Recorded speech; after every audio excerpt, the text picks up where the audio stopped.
J'ai été abandonnée en forêt. Ouais, il s'en est passé des choses en seulement 24 ans de ma vie et j'ai encore plein d'autres anecdotes en stock à vous raconter. Je me souviens pas de mon âge exact, mais c'était début primaire, donc environ 7 ans. Mon école avait organisé une sortie scolaire pour faire une sorte de course d'orientation dans une forêt qui était collée à l'océan.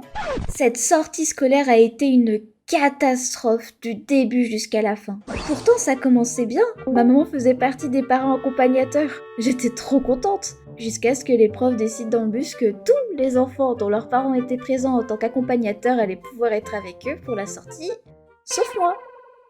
Bon déjà j'étais archi triste et en plus de ça j'étais dans le groupe du père de... On va l'appeler Kevin. Et le père de Kevin il est méchant, personne veut être avec lui. Le groupe était composé de une fille random, deux garçons qui étaient mes plus gros bullies de l'époque, Kevin, le père de Kevin, et puis moi. On arrive sur le lieu, le bus s'arrête, on sort du bus, qu'est-ce qui se passe? J'ai très envie d'aller aux toilettes. Problème, il n'y a pas de toilettes. Pas 36 000 solutions, il va falloir être au contact de la nature. Problème, c'était la première fois que je faisais. J'ai pissé sur mon pantalon. Heureusement, ma mère avait pensé à mettre une tenue de rechange dans mon sac, normalement prévue si je tombais dans l'eau. Merci maman. Pas super la situation, mais personne ne m'a vu, une honte d'éviter. La matinée passe et vient l'heure du pique-nique. Pour une raison obscure, on ne pouvait pas accéder au bus qui contenait nos affaires. Heureusement, mon pique-nique était dans mon sac, mais ma gourde d'eau était, elle, dans le bus. Ah oui, et bien sûr, personne de mon groupe ne voulait bien me laisser boire.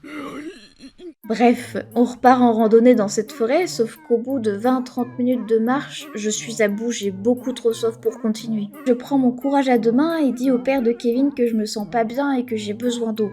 Et là, il me répond « Bah t'as qu'à rester là ». Épuisée, je m'assois donc par terre tandis que le reste du groupe s'enfonce dans la forêt en pensant qu'ils allaient revenir me chercher. Me voilà donc seule au milieu de la forêt et ce que j'ai ressenti être des heures d'attente s'écroule. Je commence même à voir le soleil se coucher.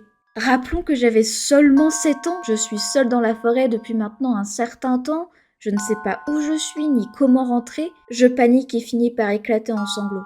Par chance, une cycliste passait par là et s'arrêta pour me demander ce qu'il se passait. J'arrive seulement à lui dire que je suis perdue, et c'était vraiment pas mon jour de chance car après ça la dame est juste restée figée au sol à rien dire et ne sachant pas quoi faire.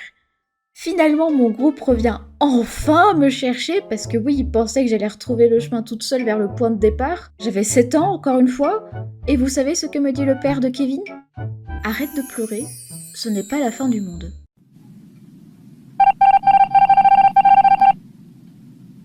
De retour au point de départ, les profs qui savaient que je manquais à l'appel en ont eu rien à faire, et de toute façon ça m'importait peu car mon premier réflexe a été d'aller voir ma mère qui n'était pas au courant de la situation, et très franchement je voulais qu'une seule chose, rentrer à la maison. Le lendemain, en arrivant à l'école, un professeur qui n'avait rien à voir avec la sortie scolaire est venu s'excuser de ce qui s'est passé.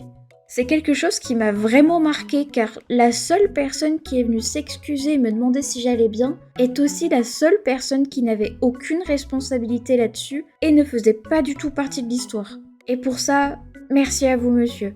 Bonjour tout le monde, c'est la fin de la vidéo mais ne la quittez pas maintenant parce que j'ai une petite annonce à faire.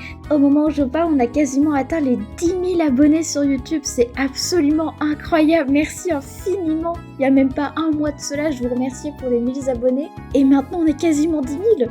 Mais waouh. Pour célébrer ça, je me suis dit qu'on pouvait faire une vidéo FAQ spéciale d'ICA et vous avez été une très grande majorité à dire oui sur Instagram. Je répondrai donc à toutes vos questions que vous laisserez dans les commentaires en dessous de cette vidéo. Merci beaucoup d'avoir regardé la vidéo, j'ai hâte de répondre à vos questions. Comme d'habitude, like et abonne-toi, ça me ferait super plaisir et je te dis à la prochaine fois.